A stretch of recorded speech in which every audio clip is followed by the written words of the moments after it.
উমরার ফরজ, উমরার ওয়াজিব, হজের ফরজ, হজের ওয়াজিব, হজ এবং উমরার ক্ষেত্রে আমাদের যে সমস্ত ভুল ত্রুটিগুলো হয়ে থাকে, এই সমস্ত বিষয়গুলো নিয়ে আমরা আলোচনা করব। আশা করি আপনারা বুঝতে পেরেছেন এবং এতক্ষণ এটার জন্যই অপেক্ষা করছেন যে আমাদের হজ উমরার ফরজ বিধানগুলো কেন শেখানো হচ্ছে না। ঠিক এরই পরে আপনাদের হৃদয়ে যে সমস্ত প্রশ্নগুলো জেগে আছে যে আমরা কিভাবে হজ করব, কিভাবে কি করব, আমাদেরকে কে লিড দিবে, বা আপনাদের অনেক প্রশ্ন আপনাদের হৃদয়ে থাকতে পারে। সব প্রশ্নের উত্তর দেওয়া হবে আজকে ইনশাআল্লাহ বিইজনিল্লাহ। এবং সর্বশেষ আপনারা ওখানে কোন কোন বিষয়গুলোতে চ্যালেঞ্জিং হতে পারে আপনাদের জন্য, এই বিষয়ে আমাদের সম্মানিত মুআল্লিম, আমাদের প্রিয় ভাই ওয়াকিল উপস্থিত হয়েছেন, তিনি আপনাদেরকে আলোচনা করে শোনাবেন। সম্মানিত হাজিরিন, আমি একটা বিষয় আপনাদেরকে অনুরোধ করতে চাই। পবিত্র হাদিস গ্রন্থ থেকে একটা হাদিস আছে যে ব্যাপারে সমস্ত ওলামা ইকরাম একমত যে হাদিসটা সহিহ, এর মধ্যে কোনো দুর্বলতা নাই। সেই হাদিসটি হচ্ছে, আমি হাদিসের মর্তবা আগে বলছি, ফজিলত বলছি, তারপরে আমি আপনাদেরকে মূল বিষয়টাকে জানাচ্ছি। এত গুরুত্বপূর্ণ একটা হাদিস, প্রিয় নবী সাল্লাল্লাহু আলাইহি সাল্লাম বলেছেন, যদি কোনো ব্যক্তি সকালবেলা ফজরের পরে এই দোয়াটি পড়ে এবং ওই দিনের বেলা সে মারা যায়, আল্লাহ তাআলা তাকে ক্ষমা করে জান্নাত দান করবেন। সুবহানাল্লাহ বলবেন না? যদি কোনো ব্যক্তি সন্ধ্যায় এই দোয়াটি পড়ে এবং সন্ধ্যায় রাতের বেলা ওই ব্যক্তি মারা যায়, আল্লাহ তাআলা ক্ষমা করে তাকে জান্নাত দান করবেন। আমাদের মূল লক্ষ্য হচ্ছে আমরা জান্নাতে যাব, তাই না? কেউ কি জাহান্নামে যেতে চাই? এজন্য সংক্ষেপে যদি আমরা আল্লাহ তাআলার কাছে পার পেতে চাই, এবং সংক্ষেপে যদি আমরা আল্লাহ তাআলার কাছে প্রিয় হতে চাই, এবং সংক্ষেপে যদি আমরা আল্লাহ তাআলার যে বিধানগুলো আছে এই বিধানগুলো থেকে একটা বিধান পালন করে আল্লাহ তাআলার কাছে পৌঁছে যেতে চাই, তাহলে তাদের জন্য এই বিষয়গুলো। এই হাদিসটি হচ্ছে সাইয়্যিদুল ইস্তিগফারের হাদিস। আমি ইচ্ছে করেছি যে এই বছর যত লেকচারে যাব, যত কথা বলবো, এর আগে আমি সাইয়্যিদুল ইস্তিগফারের দাওয়াতটা সবার কাছে পৌঁছে দিব। কারণ হচ্ছে অল্পতে বেশি লাভ। একটা দোয়া যদি কোনো ব্যক্তি শিখে যায় আর দৈনিক প্রত্যেক দিন আমল করে সকাল সন্ধ্যা, আল্লাহ তাআলা এই সাইয়্যিদুল ইস্তিগফারের বিনিময়ে ওই ব্যক্তির জীবনের গুনাহগুলোকে ক্ষমা করে আল্লাহ তাআলা জান্নাত দান করবে। আমরা সবাই একবার পড়ে নিই, আল্লাহুম্মা আনতা রাব্বি লা ইলাহা ইল্লা আনতা খলাকতানি ওয়া আনা আবদুক ওয়া আনা আলা আহদিক ওয়া ওয়া'দিক মাস্তাতা'তু আউযু বিকা মিন শাররি মা সানা'তু আবুউ লাকা বিনি'মাতিকা আলাই ওয়া আবুউ লাকা বিযামবি ফাগফিরলি ফাইন্নাহু লা ইয়াগফিরুয যুনুবা ইল্লা আনতা। প্রিয় হাজিরিন, উমরার জন্য আমাদের প্রথম কাজ হচ্ছে, হজের জন্য আমাদের প্রথম কাজ হচ্ছে নিয়তকে শুদ্ধ করা, যেটা ইতিপূর্বে আমাদের সম্মানিত ওলামা হযরতগণ আমাদেরকে শিখিয়েছেন। ইবাদতের ক্ষেত্রে দুইটা জিনিস থাকে, একটা হচ্ছে ইবাদতের দেহ আর একটা হচ্ছে রূহ। যে দেহটাকে সামনে নিয়ে ইবাদতের আমি আপনাদের সামনে উপস্থিত হয়েছে ইহরাম পরে, এটা দেখা যাচ্ছে, কিন্তু এই ইবাদতটা কবুল হওয়ার জন্য মূল শর্ত হচ্ছে যে তার ইবাদতের রূহ থাকা। ইবাদতের রূহ হচ্ছে ওইটা যে বান্দার নিয়ত খালেস হবে, সহি হবে, একমাত্র আল্লাহ তাআলার জন্য হবে। আমরা এখন থেকেই নিয়ত করে নিই যে আমরা কার জন্য হজ উমরা করব? আল্লাহর জন্য। নাকি বাড়ির নামের শুরুতে লিখবো যে হাজি মঞ্জিল, নামের শুরুতে হাজি লিখবো যে এবার হজে গিয়ে আসছি, হজে আসার পর থেকে যদি আমাকে কেউ হাজি না লেখে খবর আছে। অনেক ধরনের নিয়ত আমাদের মধ্যে থাকে না? ধর্ম ব্যবসায়ীরা তারা আগে কখনোই টুপি মাথায় দেয় না, দেখা যায় বিশেষ বিশেষ কিছু সময় তারা হজও করে, টুপিও মাথায় দেয়, মসজিদেও যায়। আমরা কি তাদের মতো হতে চাই? এই লাব্বাইক বলেছি না আমরা, লাব্বাইকের মর্যাদা আমাদের বুঝতে হবে।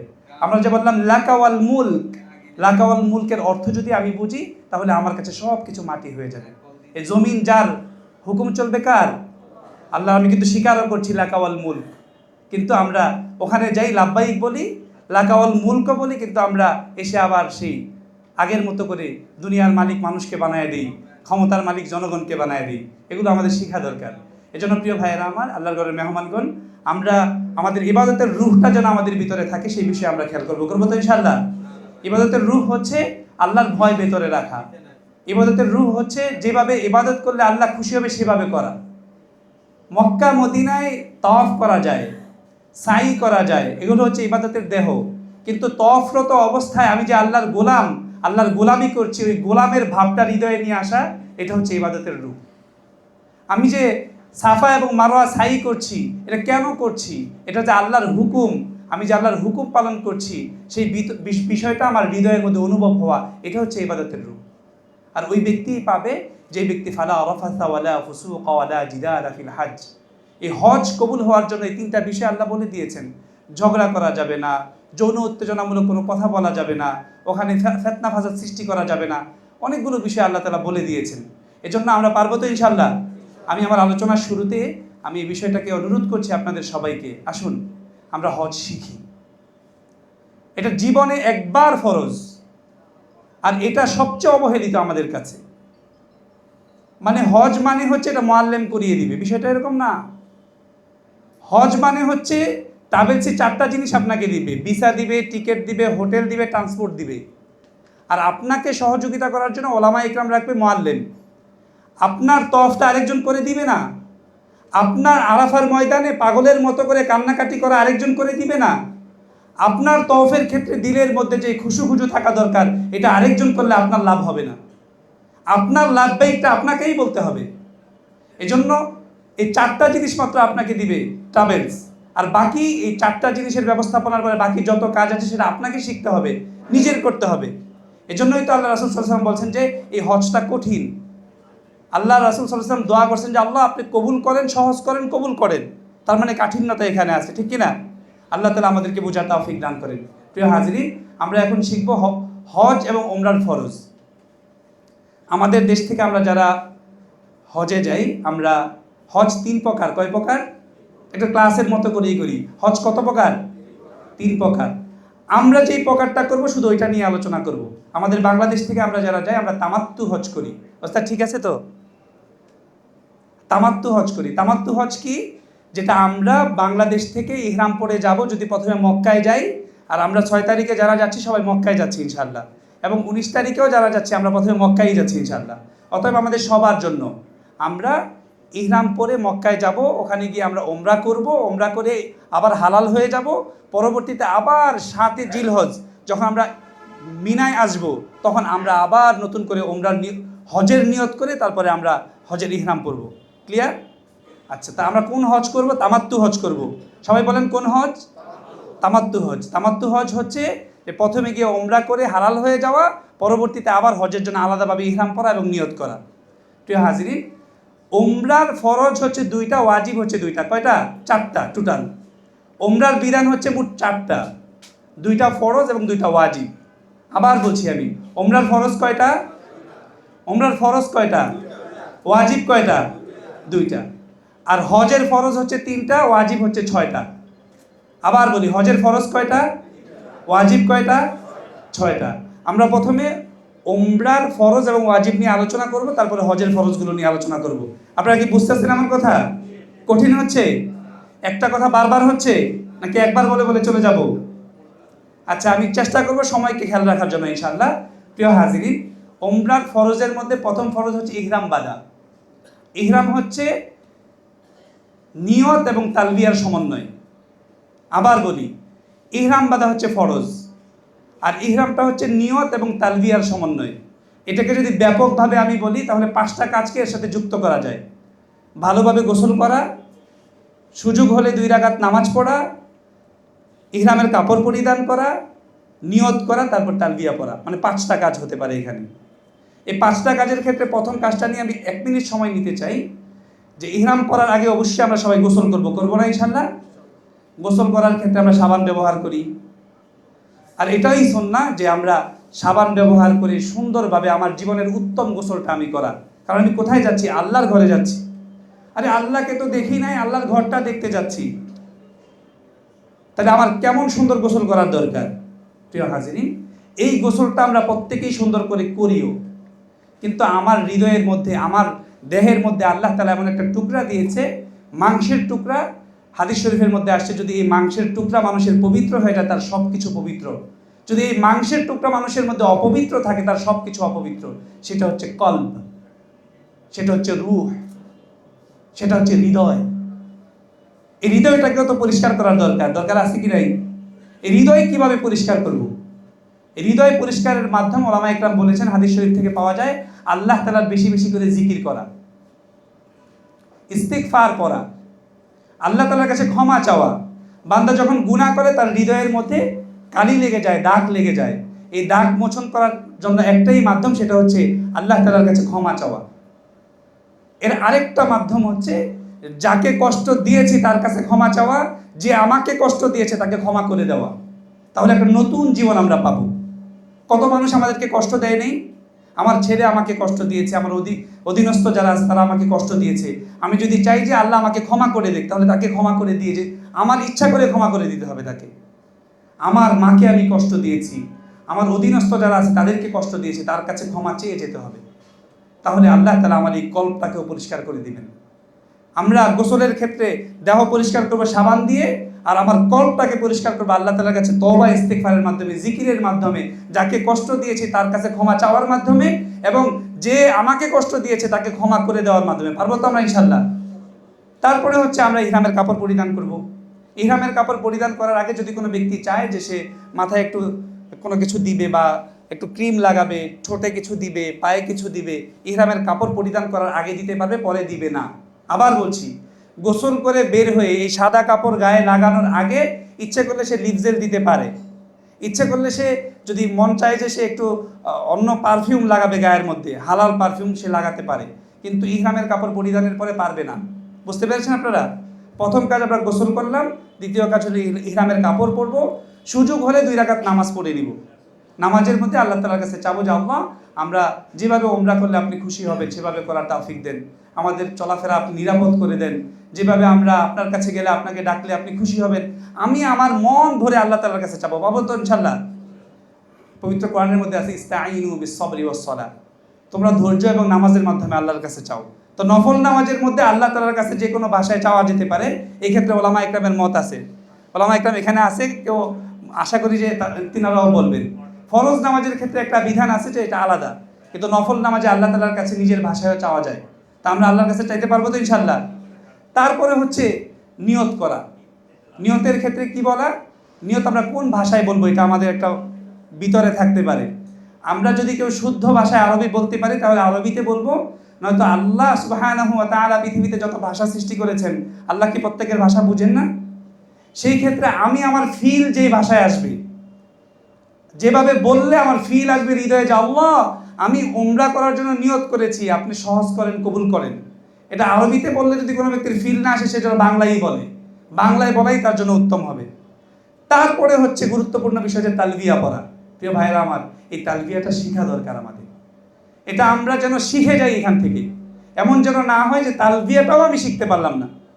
তালবিয়ার মধ্যে অনেক ক্ষেত্রে ভুল হয় আমাদের। আল্লাহ বলি হবে আল্লাহ, তারপরে হলো আরো কয়েকটা জায়গায় আমাদের ভুল হয়। আমি আরেকবার মস্ত করিয়ে দিচ্ছি, তারপরে সামনে যাচ্ছি।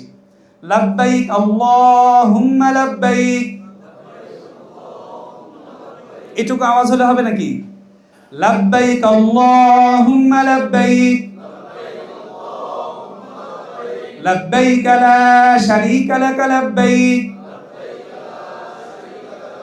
ইন্নাল হামদা ওয়ান নি'মাতা লাকা ওয়াল মুলক লা শারীকা লাক। তাহলে আমাদের ইহরাম শেষ হয়ে গেল, ফরজ। এটা কোত্থেকে করবো আমরা? আমাদের ঘর থেকে আমরা করে যাব ইনশাআল্লাহ। পারবো তো ইনশাআল্লাহ? তার পরবর্তীতে আমরা আমাদের গ্রুপের মধ্যে জানিয়ে দিব কিভাবে কি করবেন। কারণ এয়ারপোর্টে গেলে আমাদের হজ ক্যাম্পে সময় থাকে কম, আমরা ঘর থেকে ফ্রেশ হয়ে তারপরে আমরা ইহরামের কাপড় পরিধান করে তারপরে আমরা হজ ক্যাম্পে যাব। পারবো তো ইনশাআল্লাহ? তাহলে একটা ফরজ শেষ হয়ে গেল। এটা কি হজের ফরজ না ওমরার? ওমরা করার জন্য হজের ফরজের মধ্যে এটা থাকবে, সামনে আমি আলোচনা করছি। 2 নাম্বার ফরজ হচ্ছে কাবা শরীফকে তওয়াফ করা। 2 নাম্বার ফরজ কি? কাবা শরীফ তওয়াফ করা। এই তওয়াফ ফরজ। তওয়াফের ক্ষেত্রে আমাদের ওযু রাখা বাধ্যতামূলক। যদি কোনো কারণে কোনো ব্যক্তির ওযু ছুটে যায়, যেখান থেকে ছুটেছে ঠিক আবার ওখান থেকে ওযু করে এসে সে তওয়াফ করবে। গুরুত্বপূর্ণ বিষয়, বুঝেছেন? আচ্ছা, এখানে হজ করেছেন কে কে? আগে একটু হাত দেখতে চাই।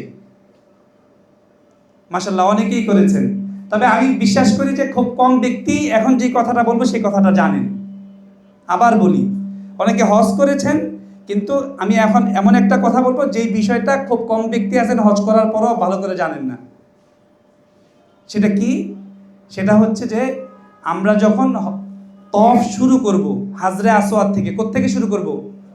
হাজরে আসওয়াদ থেকে শুরু করব, এবং আমার বাম দিকে থাকবে কাবা, এবং হাজরে আসওয়াদ থেকে শুরু করার আগে এভাবে থাকবে, এইভাবে আমি দেখাই দিচ্ছি।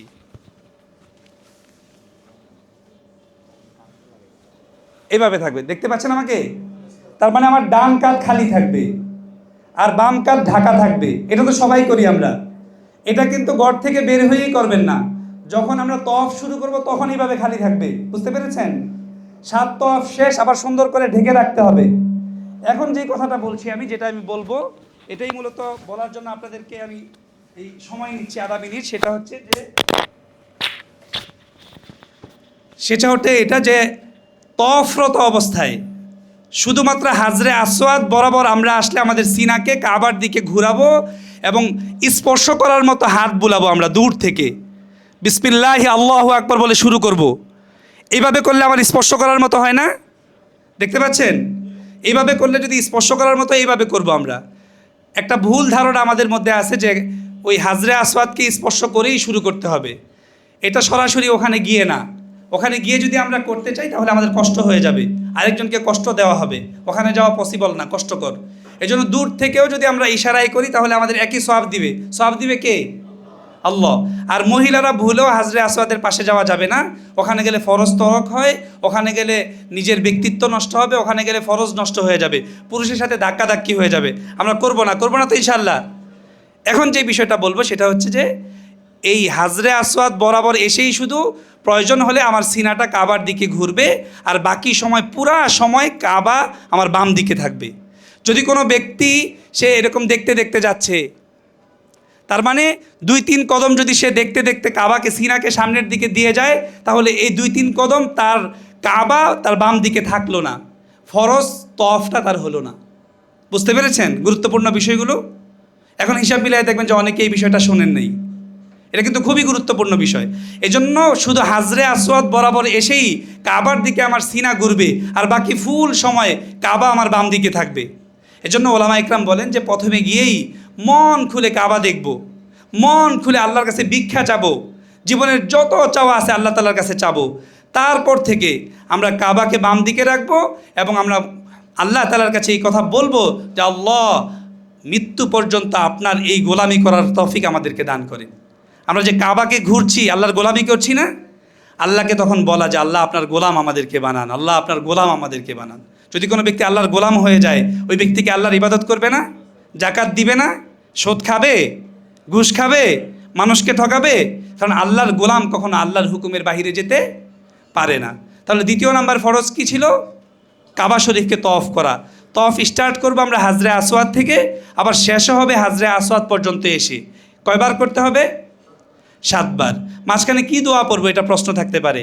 রুকনে ইয়ামিনি, সেটা হচ্ছে হাজরে আসওয়াদের আগের কর্নার যেটা, ওখান থেকে রব্বানা আতিনা ফিদ দুনিয়া হাসানা ওয়া ফিল আখিরাতি হাসানা ওয়া কিনা আযাবান নার, এই দোয়াটা আমরা পড়বো। এটা পড়া মুস্তাহাব, সুন্নাহ। হজ এবং ওমরার ক্ষেত্রে একটা বিষয় মনে রাখেন, শুধুমাত্র অ্যাক্টিভ থাকা, ওই সমস্ত জায়গায় অবস্থান করা, এটাই ইবাদত। নির্দিষ্ট কোনো দোয়া নাই। তবে রাসূল করিম সাল্লাল্লাহু আলাইহি সাল্লাম এই জায়গায় এই দোয়াটা পড়েছেন, যার অর্থ হচ্ছে হে আল্লাহ, আপনি আমাদেরকে দুনিয়া আখিরাতের কল্যাণ দান করেন এবং আখিরাতের আগুন থেকে, আযাব থেকে আপনি আমাদেরকে বাঁচান। বুঝতে পেরেছেন? এটা কোত্থেকে পড়ব? রুকনি ইয়ামিনি, অর্থাৎ হাজরে আসওয়াদের আগের কর্নার থেকে এই দোয়াটা আমরা পড়ব। ক্লিয়ার? আচ্ছা, তাহলে আমরা এই 7 বার তওয়াফ করার পরে আমাদের যখন তওয়াফ শেষ হবে, তখন ওখানে আছে যে মাকাম ইব্রাহিম, ফিহি আয়াতুম বাইয়িনাতুম মাকাম ইব্রাহিম। আল্লাহ তাআলা পবিত্র কোরআনে বলছেন যে ওখানে মাকামে ইব্রাহিম আছে। এটা হচ্ছে আল্লাহ তাআলার নিদর্শনসমূহের অন্যতম। এই মাকামে ইব্রাহিমের পেছনে গিয়ে 2 রাকাত নামাজ পড়া, এটা হচ্ছে তওয়াফ যে আমি করলাম। তওয়াফ করার পরে যখনই কোনো ব্যক্তি তওয়াফ করবে, তওয়াফের পরে 2 রাকাত নামাজ পড়া ওয়াজিব। এটা তওয়াফের ওয়াজিব, এটা উমরার ওয়াজিব না। আমার বাম দিকে কাবা থাকবে, আমার ডান কাঁধ খোলা থাকবে এবং অজুরত অবস্থায় আমাকে তওয়াফ করতে হবে। এবং রুকনে ইয়ামিনি থেকে হাজরে আসওয়াদ পর্যন্ত রব্বানা আতিনা ফিদ দুনিয়া, এই দোয়াটা আমরা পড়ব। ক্লিয়ার? তারপরে আমরা মাকামে ইব্রাহিমের পেছনে, একদম পেছনে, আবার মানুষের মাতাফের মধ্যে দাঁড়িয়ে মানুষের উমরা, মানুষের এই তওয়াফ করাকে ডিস্টার্ব করে না, পেছন দিকে জায়গা খালি থাকবে, ঠিক আরামদায়ক জায়গায়, যেখানে গেলে আমি অনেকক্ষণ লম্বা সিজদা দিতে পারবো, ভালো করে আল্লাহকে ডাকতে পারবো, ওখানে গিয়ে আমি সুন্দর সেফ জোনে গিয়ে 2 রাকাত নামাজ পড়ব। এই নামাজটা কি ওমরার ওয়াজিব নাকি তওয়াফের ওয়াজিব? ক্লিয়ার সবার? অনেকে প্যাচ লাগাবেন, এই জন্য বলে দিচ্ছি। তাহলে ওমরার 2টা ফরজ শেষ হয়ে গেল, 2টা ওয়াজিব বাকি আছে। কয়টা ওয়াজিব? ওমরার ওয়াজিব কয়টা? আবার বলেন কয়টা? ওমরার ফরজ কয়টা? ফরজ 2টার মধ্যে প্রথমটা কি? দ্বিতীয়টা কি? আচ্ছা, এখন বাকি হলো ওয়াজিব 2টা। ওয়াজিব 2টা একেবারে সহজ। সাফা এবং মারওয়া সাই করা ওয়াজিব। স্টার্ট করতে হয় সাফা থেকে। এখানে রাসূল সাল্লাল্লাহু আলাইহি ওয়াসাল্লাম কাবার দিকে তাকিয়ে একটা দোয়া পড়তেন, লা ইলাহা ইল্লাল্লাহ ওয়াহদাহু, সবাই আমার সাথে বলেন, লা ইলাহা ইল্লাল্লাহ ওয়াহদাহু লা শারীকা লা, লাহুল মুলক ওয়া লাহুল হামদ ওয়া হুয়া আলা কুল্লি শাইইন কাদির। এই জায়গায় গিয়ে দোয়া পড়লে একটা ফিল হয় আমার, আমি আপনাদের সাথে শেয়ার করতে চাই। রাসূল সাল্লাল্লাহু আলাইহি সাল্লামকে যখন আয়াত নাজিল করলেন, ওয়ানজির আশিরাতাকাল আকরাবিন, আপনার নিকটস্থ যারা আছে তাদেরকে সতর্ক করেন। প্রিয় নবী সাল্লাল্লাহু আলাইহি সাল্লাম সাফা পাহাড়ের গোড়ায় দাঁড়িয়ে তিনি ডাকছেন যে, হে আমার কওমের লোকজন তোমরা আসো। আসার পরে বলছে যে, আমি কি কোনোদিন মিথ্যা বলেছি? বলছে না।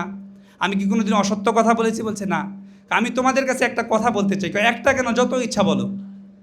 আমি যদি বলি যে এই পাহাড়ের পেছনে তোমাদের জন্য শত্রু লোকে আছে, বিশ্বাস করবা? কেন করবো না, তুমি তো মিথ্যা বলো নাই। কারা সাক্ষী দিচ্ছে? এই কাফেররা। যখন রাসূল সাল্লাল্লাহু আলাইহি সাল্লাম বললেন যে, ইয়া আইয়ুহান নাস কুলু লা ইলাহা ইল্লাল্লাহ, বলেন লা ইলাহা ইল্লাল্লাহ তুফলিহুন, যে মানুষ বলো আল্লাহ ব্যতীত ইবাদতের উপযুক্ত অন্য কোনো ইলাহ নাই, তাহলে তোমরা সফল কাম হয়ে যাইবা। আপন চাচা বলছেন, তাব্বাল্লাকা লিহাযা জামাআতানা, ধ্বংস হয়ে যায়, জন্য আমাদেরকে ডাকলি। যে ব্যক্তি 1 মিনিট আগেই বলছে জীবনে কোনোদিন তুই মিথ্যা বলিস নাই, তুমি মিথ্যা বলো নাই, জীবনে কোনোদিন তুমি অসত্য বলো নাই, মানুষকে ঠকাও নাই, যখন ধর্মের দাওয়াত দিল তখনই তারা কি বলা শুরু করলো? ধ্বংস হয়ে যেতে। ও যেখানে আমার রাসূলকে বলেছে ধ্বংস হয়ে যেতে, সেই জায়গায় দাঁড়িয়ে আল্লাহকে বলে দিয়ে আসবে, আল্লাহ আপনি এক, আপনি ব্যতীত আর কোনো ইলাহ নাই। এই নবমণ্ডল ভূমণ্ডলের মালিককে। আল্লাহ খুশি হবে না রাগ হবে? এই জায়গায় তো রাসূলকে এই কথা বলছিল। এই জন্য এই জায়গায় দাঁড়িয়ে দিল খুলে আল্লাহকে আমরা বলে আসবো, লা ইলাহা ইল্লাল্লাহ ওয়াহদাহু লা শারীকা লা, লাহুল মুলক ওয়া লাহুল হামদ ওয়া হুয়া আলা কুল্লি শাইইন কাদির। এই জায়গার আরও হিস্টোরি আছে, যে কারণে আমরা দৌড়াদৌড়ি করি, এগুলো আপনারা পড়াশোনা করে নেবেন ইনশাআল্লাহ। তো আমরা সাফা থেকে শুরু করব, মারোয়ায় গেলে একটা হয়ে যাবে, আবার মারোয়া থেকে সাফায় আসতে আরেকটা হবে। এমন করতে করতে 7 বার যখন আমরা করব, মারোয়ায় গিয়ে শেষ হবে। কোথায় গিয়ে শেষ হবে? তার মানে এটা তওয়াফের মতো রাউন্ড না। সাফা থেকে মারোয়া, মারোয়া থেকে সাফায় আসতে একবার না, সাফা থেকে মারোয়ায় গেলে একবার, মারোয়া থেকে সাফায় আসতে কি হয়? বুঝতে পেরেছেন? আচ্ছা, আমাদের তাহলে আরেকটা ওয়াজিব শেষ হয়ে গেল। আমাদের ওখানে গ্রিন চিহ্ন দেওয়া থাকবে, পুরুষরা দৌড় দিবে, মহিলারা দৌড় দিবে না। এটা একটা সুন্নাহ ইবাদত, মুস্তাহাব ইবাদত। তবে ওই সাফা মারোয়া সাই করা এটাই হচ্ছে ওয়াজিব। ওখানে ইন্নাস সাফা ওয়াল মারওয়াতা মিন শাআইরিল্লাহ, একটু ফিল করার চেষ্টা করবেন। কোরআনের মধ্যে সূরাতুল বাকারার এটা আয়াত, আমি আয়াত নাম্বারটা ভুলে গেছি, সম্ভবত এটা 54 নাম্বার বা 56 নাম্বার আয়াত হবে। ইন্নাস সাফা ওয়াল মারওয়াতা মিন শাআইরিল্লাহ। একটু অনুধাবন করেন তো যে এইখানে সেই আয়াত, যে আয়াত সম্পর্কে আমি তেলাওয়াত করছি, ইন্নাস সাফা, নিশ্চয়ই সাফা ওয়াল মারওয়াতা মিন শাআইরিল্লাহ, একটু অনুধাবন করার চেষ্টা করব। এই আয়াত এখানের জন্য কত ভাগ্যবান বিষয় না যে আল্লাহ আমাদেরকে ওখানে নিয়ে গেছেন, এটা অনুধাবন করব। তা আমাদের যখন সাফা এবং মারোয়া শেষ হবে, আমরা দোয়া করতে পারি। পরবর্তীতে আমাদের আরেকটা ওয়াজিব টাইম হবে, সেটা আরেকটা ওয়াজিব বাকি থাকলো, সেটা হচ্ছে যে আমরা চুল হলক করব। চুল হলকের 2টা বিষয় আছে, একটা হচ্ছে সামনে পিছনে ছোট করে ফেলা, আরেকটা হচ্ছে যে একদম চেঁচে ফেলা। যারা চাচবে তাদের জন্য রাসূল সাল্লাল্লাহু আলাইহি ওয়াসাল্লাম 2 বার দোয়া করেছেন। আমরা চাচবো ইনশাআল্লাহ, এটা কিন্তু গুরুত্বপূর্ণ। এই ক্ষেত্রে অনেকেই অবহেলা করে, বলে যে আল্লাহর কি এত ঠেকা পড়ছে নাকি যে চুল না চাচতে কিছু হবে? নাউজুবিল্লাহ বলবেন না? কত বোকা মানুষ, বুঝে না। অনেকে আমাদেরকে বলে যে আমরা তো চলে আসছি, চুল তো চাচি নেই, এটা কি কোনো বিধান টিধান আছে নাকি? এগুলো না জানার কারণে। তাহলে ওয়াজিবের মধ্যে একটা ওয়াজিব হচ্ছে চুল চেঁচে ফেলা অথবা পুরা চুলকে সমান করা। ক্লিয়ার? তাহলে 2টা ফরজ, 2টা ওয়াজিব আমরা শিখে গেলাম। এখন হচ্ছে যে হজের ফরজ হচ্ছে 3টা। হজের ফরজ কয়টা? 3টা। এর মধ্যে 2টা ফরজ, ওমরার যেই 2টা ফরজ আছে, ঠিক ওই 2টা ফরজ হজের মধ্যেও আছে, ইহরাম বাঁধা এবং তাওয়াফ করা। একটা ফরজ বেশি, সেটা হচ্ছে আরাফাতে অবস্থান করা। একটা ফরজ বেশি, সেটা কি? আরাফায় অবস্থান করা। এটার ক্ষেত্রে মাসআলা হচ্ছে, এত মাসআলা মনে রাখতে পারবেন না, আমিরের এতায়াত করবেন তাহলে আপনার হজ হয়ে যাবে। একটা বিষয় মনে রাখবেন, আপনি যদি যিনি জিম্মাদার থাকবে তার পিস পিস ঘুরবেন, আপনার পিছে তাকে ঘুরায়েন না প্লিজ। তাহলে আপনি উমরা বলে না, উমরা করে ফেলেছি, হজ করে ফেলেছি, এই কথাটা বলি না আমরা, ফেলে দেওয়ার মতোই হবে আপনার। অথচ উমরা করে নিতে হবে, হজ করে নিতে হবে, নিয়ে আমার দেশে আসতে হবে, আজীবন এই শিক্ষা নিয়ে আমার জীবন চলতে হবে। এজন্য আমরা আমিরের এতায়াত করব, যিনি দায়িত্বশীল থাকবে তাকে না জ্বালায় সে কী করে সেটাকে দেখার চেষ্টা করব। পারবো তো ইনশাল্লাহ? ওখানে জোহরের পর থেকে নিয়ে সূর্য ডুবা পর্যন্ত যে কোনো একটা সময় অবস্থান করলে সেই ফরজিয়াত আদায় হয়ে যায়। আমরা ওখান থেকে আমাদের গাড়ি যখন আসবে আমরা তখন মাগরিবের নামাজ না পড়ে, ওখানে আরেকটা বিধান হচ্ছে যে মাগরিব এশা মুজদালিফায় এসে পড়তে হয়। কি করতে হয়? মাগরিব এশা, মাগরিবের আজান হয়ে যাবে, সূর্য ডুবে যাবে, গাড়ি আসতে দেরি হয়ে যাবে, এমনও হতে পারে যে এশার সময় হয়ে গেছে, তারপরেও কি এশার নামাজ পড়া যাবে? মাগরিবের নামাজ পড়া যাবে? এটাই আল্লাহর বিধান, এটা মেনে নেওয়ার নামই হচ্ছে আল্লাহর গোলামি। এই ক্ষেত্রে কেউ পণ্ডিতি করা যাবে না, সময় তো হয়ে গেছে, আর ইমাম সাহেব কখন পড়বে পড়ুক, আমি আগে নামাজটা পড়ে ফেলি। এখানে ভাই নামাজ না পড়াই তাকওয়া। এই বিধান কে জারি করছে? মসজিদে মাশআরিল হারাম, ওখানে আমরা গিয়ে তারপরে আমরা মাগরিব এবং এশার নামাজ পড়ব। একটা কথা বলে রাখি, সেক্ষেত্রে যারা নাকি স্পেশাল গাড়ি যাদের জন্য থাকবে, তারা এরকম গাড়ি যখন আসবে আস্তে ধীরে উঠবে, ওখানে থাকবে, এই বিধানগুলো আমরা, এই বিষয়গুলোকে আমরা বলে দিব। তাহলে হজের ফরজও 3টা শেষ হয়ে গেল। ওয়াজিবগুলো একটু বলতে চাই। মুজদালিফায় খালি মাঠে অবস্থান করা ওয়াজিব। কতক্ষণ পর্যন্ত? ফজরের পরে কিছুক্ষণ সময়। অর্থাৎ এটা না যে রাতের বেলা সারা রাত্র অবস্থান করা, সারা রাত্র অবস্থান করা এটা সুন্নাহ। যদি কোনো কারণে আপনার গাড়ি ওখানে পৌঁছাতে দেরি হয়, জ্যামের কারণে, যদি কোনো কারণে আপনার গাড়ি ওখানে পৌঁছাতে সময় নেয়, এজন্য কেউ দুশ্চিন্তাগ্রস্ত হবেন না। কারণ ফজরের নামাজ যদি ওখানে গিয়ে আপনি পড়তে পারেন, আপনি যখনই যাবেন তখনই ওখানে গিয়ে মাগরিব এবং এশার নামাজ পড়বেন, যদি সেটা রাত্র শেষও হয়ে যায়। বুঝতে পেরেছেন? তারপরে যদি ফজরের সময়, ফজরের ওয়াক্ত বা ফজরের পরে কিছু সময় আপনি পান, আপনার ওয়াজিব আদায় হয়ে যাবে। বুঝতে পেরেছেন? দুশ্চিন্তার কিচ্ছু নেই। তাহলে একটা ওয়াজিব শেষ হয়ে গেল। দ্বিতীয় নাম্বার ওয়াজিব হচ্ছে, তাহলে এই কোন দিন এই কাজগুলো আমরা করবো এটা একটু বলে দেওয়া দরকার। আমরা 7 তারিখ রাতে আমরা মিনার উদ্দেশ্যে রওনা দিব, অর্থাৎ 8 তারিখ দিনের বেলা আমরা ওখানে মিনাতে অবস্থান করব। আবার 8 তারিখ রাতে আমাদেরকে আরাফাতে নিয়ে যেতে পারে, যেতে যেতে সকাল হতে পারে বা ভোররাত্রে আমরা চলে যেতে পারি। তখন 8 তারিখ রাতে গেলে তখন 9 তারিখ হয়ে যাবে আমরা আরাফায়। 9 তারিখে সারাদিন আমরা আরাফাতে থেকে 9 তারিখ দিবাগত রাতে আমরা মুজদালিফার উদ্দেশ্যে রওনা দিব। মুজদালিফায় আমরা সারা রাত্র খালি আসমানে থাকবো, যদি আমাদের গাড়ি আসতে দেরি হয় গাড়ির মধ্যে থাকবো। বুঝতে পেরেছেন তো? তারপরে হচ্ছে 9 তারিখ দিবাগত রাত শেষ হওয়ার পরে রাতের বেলা 10 তারিখ শুরু হয়ে যায়। ঈদের দিনের ফজর নামাজ আমরা কোথায় পড়ব? মুজদালিফায় পড়ব। মুজদালিফায় পড়ে ওখান থেকে আমরা জামারাতে যাব। একটা বিষয় বলে দেই, যারা স্পেশাল গাড়ি থাকবে, যাদের বাস, যারা জানেন এই বিষয়টা, ওই মুজদালিফা পর্যন্তই কিন্তু আপনার ওই বাসটা থাকবে। আপনাকে মিনায় নিয়ে যাবে, মিনা থেকে আরাফায় নিয়ে যাবে, আরাফা থেকে মুজদালিফায় নিয়ে আসবে। তারপরে আমরা চেষ্টা করব যে গাড়িটাকে নিয়ে একটু সামনের দিকে যাওয়ার, যদি সম্ভব হয়। তার মানে এই গাড়ি আমাদেরকে মুজদালিফায় ছেড়ে দিতে পারে। ওখান থেকে আমরা পায়ে হেঁটে, কিছু ব্যক্তি তারা পরবর্তীতে আবার যাবে শয়তানকে পাথর মারতে, আর কিছু ব্যক্তি জামাতের সাথে সে শয়তানকে পাথর মারতে সকাল সকাল চলে যাবে। এটা আমরা তাকসিম কখন কোনটা হয় আমরা বলে দিব। প্রথম দিন আমরা শয়তানকে পাথর মারব, বড় শয়তানকে, যেটা 7টা পাথর মারব। কয়টা? এর আগে একটা কথা বলে রাখি, আমরা মুজদালিফা থেকে কঙ্কর সংগ্রহ করব। 49টা হতে পারে বা 70টা হতে পারে। এখানে একটা বিষয় বলে রাখি, 5 দিন 5 জায়গায় 9 কাজ করা, এটাকে হজ বলে। 5 জায়গা কি? মিনা, মুজদালিফা, আরাফা, তারপরে হচ্ছে আপনার যেখানে শয়তানকে পাথর নিক্ষেপ করে ওইটা, এবং কাবা, বাইতুল্লাহ, জামারাত যেটাকে বলি, বাইতুল্লাহ। এই 5টা জায়গা। 5 দিন কি? 8 জিলহজ, 9 জিলহজ, 10 জিলহজ, 11 জিলহজ, 12 জিলহজ। তা আমরা পাথর নিব কোত্থেকে? মুজদালিফা থেকে। কয়টা নিব? 49টা হতে পারে, বা যদি কোনো ব্যক্তি ওই 12 তারিখে সে আসরের পর অতিক্রম করে ফেলে সূর্য ডুবা পর্যন্ত, তখন একটা সুন্নাহ আছে রাসূল সাল্লাল্লাহু আলাইহি ওয়াসাল্লামের, ওই ব্যক্তির জন্য সে আবার 13 তারিখেও পাথর নিক্ষেপ করবে।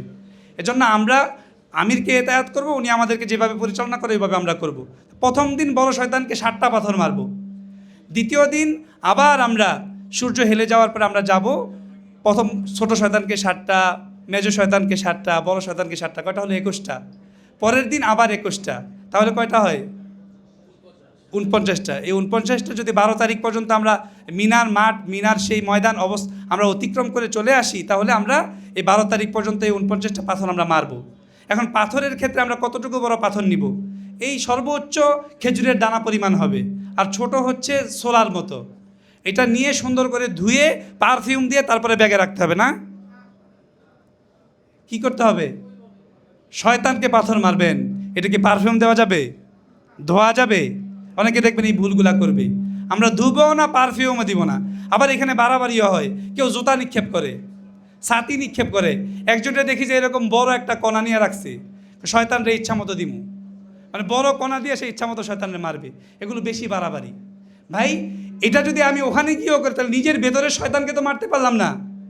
আমি ওখানে একবার মারবো আর নিজের অন্তরকে বলবো যে আমার দিলটা কি শয়তান থেকে দূরে হয়েছে?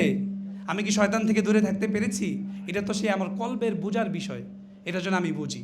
তাহলে 2 নাম্বার তো আমাদের ওয়াজিব কি গেল? প্রথম ওয়াজিব হলো মুজদালিফায় অবস্থান করা, এখান থেকে পাথর সংগ্রহ করা।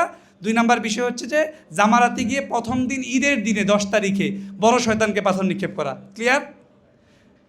3 নাম্বার ওয়াজিব হচ্ছে যে কুরবানি করা।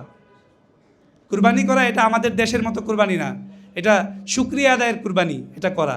কুরবানি করার পরে এবার কিন্তু স্পষ্ট করে লিখে দিছে, আমাদের সম্মানিত অনার সাহেব এখানে আছেন, কাগজে লিখে দিছে যে আগে গত বছর আগে ছিল যে মন্ত্রণালয় থেকে SMS দিত আমাদেরকে যে আপনাদের কুরবানি হয়েছে, তারপরে আমরা মাথা চাচতাম। এবার বলে দিছে যে ওরা টেকনিক্যাল সমস্যার কারণে এটা বলতে পারবে না, মানে টেকনিক্যাল সমস্যার কারণে নাও বলতে পারে। এখন আমরা কি করব? আমরা তো অপারগ।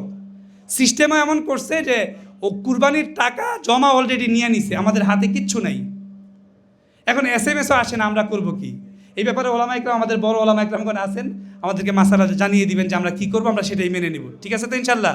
তাহলে 4টা চলে গেল, আমরা মুজদালিফায় অবস্থান করলাম, পাথর নিলাম, আমরা জামারাতে গিয়ে পাথর নিক্ষেপ করলাম, তারপর কুরবানি করলাম, কুরবানি তো সরকারিভাবে হবে, তারপরে আমরা চুল মন্টন করব। তারপরে হচ্ছে আরেকটা যে সাফা এবং মারওয়া সাই করা, তাই না? তাওয়াফ করা তো ফরজ, সাফা মারা সাই করা। সর্বশেষ হচ্ছে বিদায়ী তওয়াফ করা। সর্বশেষ ওয়াজিব কি? বিদায়ী তওয়াফ করা। বিদায়ী মানে কি? বাই বাই টাটা, কাবাকে দিয়ে আসলেন। বিদায়ী তওয়াফ হচ্ছে ওখানে গিয়ে কান্নাকাটি করা যে আল্লাহ, আপনাকে তো দেখি নাই, আপনার ঘরে আসছি, আপনার ঘরের সাথে আমি কত বেয়াদবি করে ফেলছি, মনের অনিচ্ছায় আমি কত নারীর দিকে তাকায় ফেলছি, যেভাবে উমরা করার দরকার ছিল, হজ করার দরকার ছিল, কত সুন্দর করে করার দরকার ছিল, আল্লাহ আমি তো পারিনি। এভাবে কান্নাকাটি করা। তাহলে আমাদের হজ এবং উমরার টোটাল কাজ কয়টা? 13টা। উমরার ক্ষেত্রে 4টা আর হজের ক্ষেত্রে হচ্ছে 9টা। ক্লিয়ার সবার? আমি এক নজরে বলে দিচ্ছি, তারপরে শেষ করে দিব ইনশাল্লাহ। এক নজরে উমরা হচ্ছে, উমরার ফরজ 2টা, ওয়াজিব হচ্ছে 2টা। ইহরাম বাঁধা ফরজ, কাবা শরীফ তওয়াফ করা ফরজ। উমরার ওয়াজিব 2টা, সাফা মারা সাই করা ওয়াজিব, এবং মাথার চুল মুন্টন করা অথবা সামনে পিছনে সমান করা ওয়াজিব। হজের ফরজ 3টা, এর মধ্যে ইহরাম বাঁধা ফরজ, কাবা শরীফ তওয়াফ করা ফরজ। এই তওয়াফটাকে কি বলে তওয়াফ, এগুলো আমরা পরে শিখিয়ে দিব আপনাদেরকে। একটা ফরজ তওয়াফ করতে হবে আমাদের, এটা ফরজ তওয়াফ বলে। 3 নাম্বার হচ্ছে যে আরাফাতে অবস্থান করা। আর ওয়াজিব 6টা হচ্ছে মুজদালিফায় অবস্থান করা, শয়তানকে পাথর নিক্ষেপ করা, কুরবানি করা, মাথা মুন্ডন করা, সাই করা, এবং সর্বশেষ হচ্ছে বিদায়ী তওয়াফ নেওয়া। আল্লাহ তাআলা আমাদেরকে এই হজের বিধানগুলোকে পালন করার তৌফিক দান করুন। সকলে বলি আমিন।